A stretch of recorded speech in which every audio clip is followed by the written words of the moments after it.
नमस्कार, तुम्हा सर्वांचं स्वागत आहे माझ्या मनीषा स्वादिष्ट रसोई या यूट्यूब चॅनेलवर। आपण आज हे डिंक लाडू बनवणार आहोत। त्यासाठी इथे मी ड्रायफ्रूट घेतलेले आहे। हे ड्रायफ्रूट पाव किलो आहेत, प्रत्येकी पाव किलो आहे।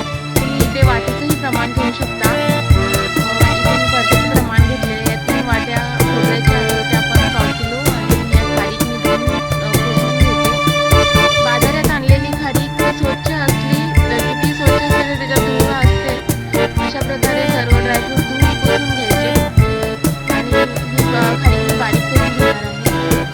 त्याचबरोबर हे सर्व सामान पाहून घ्यावं की यासाठी मी काय काय यूज केलेलं आहे। मेथी इथे घेतलेली आहे मी, आणि खोबरं आहे, पाव किलो गूळ आहे, पाव किलो तूप आहे, वेलची आणि अर्धा जायफळ आहे। डिंक 150 ग्रॅम आहे आणि 100 ते 200 ग्रॅम घेऊ शकता। डिंक जेवढा जास्त त्याच्यात क्रिस्पी छान लागतो लाडू। आणि हा खजूर जास्त गोड आवडेल तर खजूर घ्या। आता वेलची आणि जायफळ बारीक करून ठेवत आहे आणि त्याचा स्वाद निघून जात नाही अशा रीतीने बारीक करायचा। आपण मिक्सीमध्ये केलं तर स्वाद निघून जातो। आणि ड्रायफ्रूट सर्व क्रश करून घेतलेले आहे। क्रश केलेले ड्रायफ्रूट आपण एकत्र भाजणार आहोत। यामध्ये पिस्ता, बदाम, काजू, अक्रोड आहे आणि खारीक, गूळ, खोबरं घेतलेलं आहे।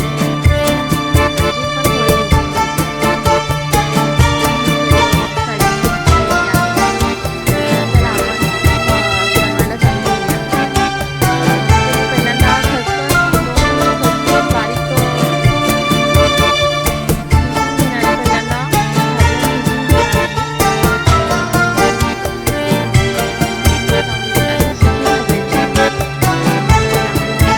आपण बनवायला चालू करूया। पहिल्यांदा खसखस बारीक एक 200 ग्रॅम तुपाचा वापर करणार आहोत।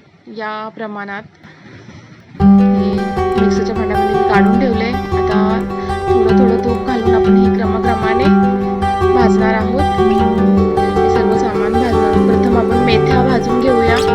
मेथ्याचा कडवटपणा तुम्हाला जेवढा हवा असेल तेवढा पण मेथ्या अवश्य वापरा, कारण मेथ्या पावसाळ्यामध्ये आणि थंडीच्या दिवसामध्ये मेथी पौष्टिक आहे खायला।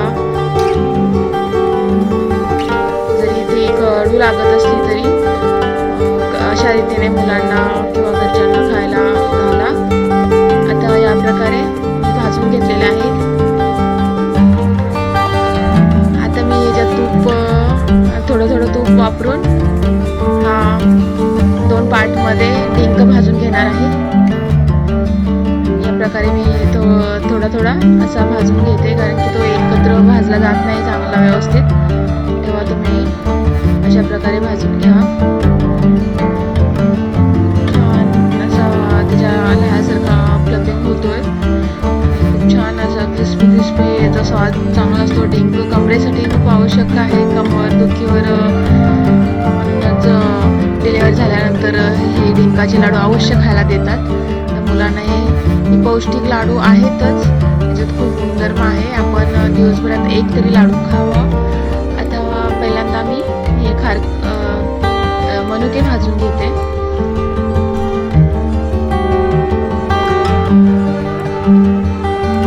पहिल्यांदा डिंक भाजून घेतला, त्यानंतर हे मनुके भाजून घ्यायचे। असे क्रमाक्रमानं हे भाजत जायचं आणि त्यामुळे लाडू आपले मस्त छान होतात। प्रमाण हे असं सेम प्रमाण वापरून बघा तुम्ही, खूप छान लाडू बनले जातात। आणि बिना पाकाचे आपण नुसता गूळ वापरून इथे लाडू बनवणार आहोत। साखरेचा वापर नाही करत आहोत। खारीक, बारीक केलेली खारीक आणि खोबरं आपण एकत्र भाजणार आहोत, परंतु खारीक थोडी गरम होऊन द्यायची।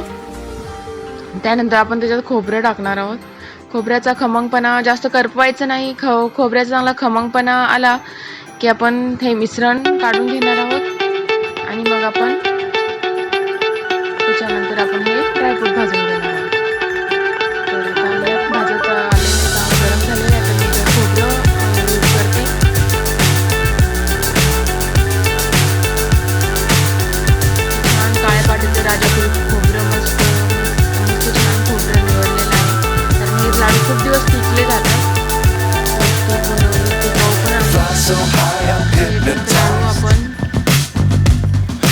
Up is down, what's left is right. Chasing stars and holding you. I can't see the end, but we'll see it through. आता थोडं तूप घालून आपण त्याच्यानंतर आपण हे सर्व मिश्रण एकत्र भाजणार आहोत.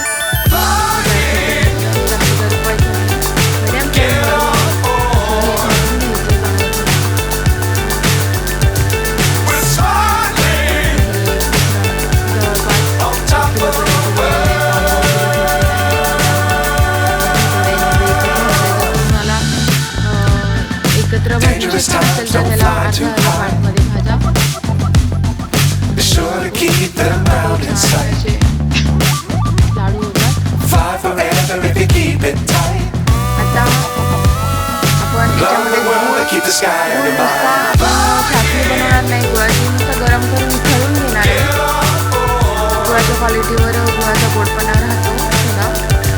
मला नाव सुद्धा असेल गोड हवं असेल तर तुम्ही अजून याच्यात यूज करू शकता. ते चमच पण पाणी टाकलं पटकन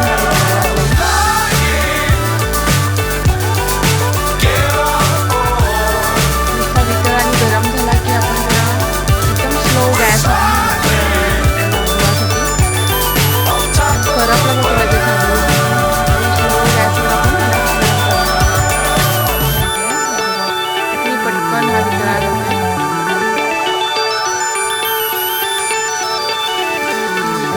आपण डिंक जे भाजून घेतलेले आहे ते बारीक करणार आहोत, मेथ्या बारीक करणार आहोत, ह्याच्यामध्ये आपण घालणार आहोत. आता आपण क्रमाक्रमाने बारीक करून घालणार आहोत. हे मेथ्या बारीक केलेल्या मेथ्या आहेत. मेथी दाणे चांगले बारीक करून घेतलेले आहेत.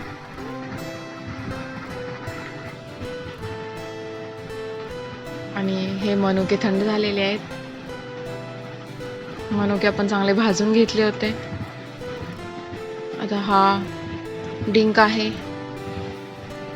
अशा रीतीने बारीक केल्यानंतर ह्याची अशी पेस्ट बनते आणि ही पेस्ट आपण याच्यामध्ये घातलेली आहे. आता वेलची, जायफळ आणि खसखस आपण घातलेले आहे. खूप खमंग वास असं खूप स्वादिष्ट असे लाडू आहेत. आपण नक्की करून पहा. खूप पौष्टिक आहेत. सर्वांनी आता कोविडच्या या रोगामध्ये ड्रायफ्रूट खावा असे सांगतात, तर ड्रायफ्रूट असे कच्चे खाल्ले जात नाहीत. एकत्र सारे ड्रायफ्रूट खावंसे नाही वाटत, तेव्हा आपण हे असे लाडू बनवून एकच लाडू पूर्ण आहार होतोय. आणि हा लाडू आपण एक दिवसभरात एक तरी खा आणि मस्त पौष्टिक, मस्त खा, मस्त राहा. बघा किती छान वळले जात आहेत हे लाडू. आणि हे माझे आता सर्व लाडू तयार आहेत. तुम्हीही नक्की करून पहा. ही रेसिपी तुम्हाला कशी वाटली मला नक्की कमेंट बॉक्समध्ये कमेंट करा आणि ही रेसिपी इतरांनाही शेअर करा. अशा रीतीने हे डिंकाचे लाडू तुम्ही पण लवकर बनवा. धन्यवाद.